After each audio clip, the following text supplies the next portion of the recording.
It's Abahe, I'm back with another Pokemon Unite video. So I'm back with another ZERAORA video, or as I like to say, ZERAORA. Okay, so I'm going to be going over Volt Switch in this video, and it shouldn't really take me as long as the Spark video, because there's not really a ton of mechanical tips with Volt Switch. So first strategy with Volt Switch, something that I like to do often is I like to just do a quick back and forward with Volt Switch.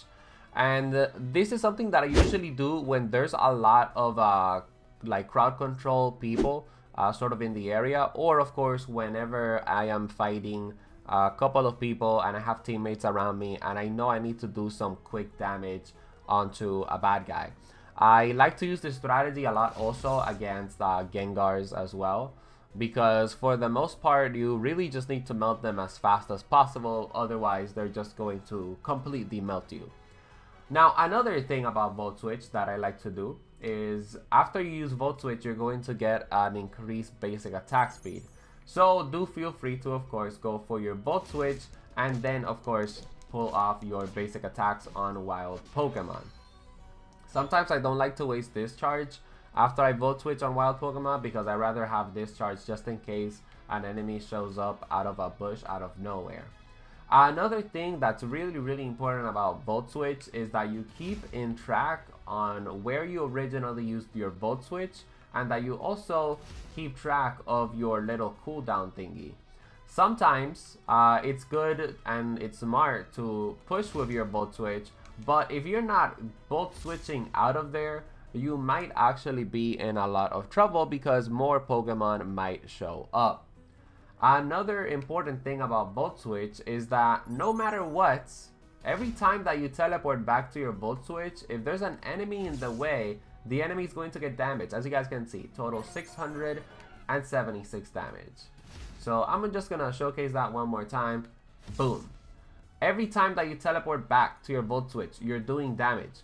This is really important because sometimes you're fighting someone, you kill them with your, basic attack after you Volt Switch, and then there's another bad guy that you're fighting, and guess what? You still have your Volt Switch teleportation thingy most likely, so that's the time where you need to teleport right back for your attack.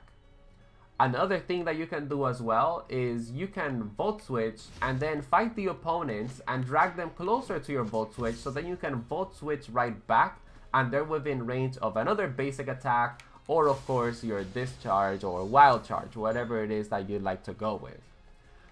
Volt Switch is really good for mobility.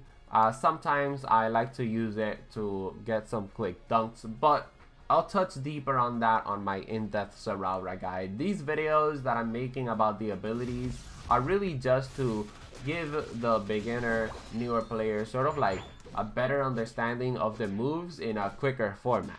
Now, when you use Volt Switch, you also get faster basic attacks. And from my testing, after you do Volt Switch, you get a total of 5 basic attacks that are able to be performed faster.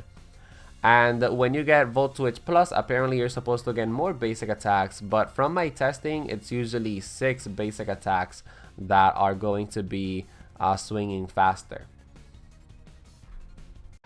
If you guys enjoyed this video, feel free to drop it a like. And of course, feel free to subscribe to join the Sabay Cartel.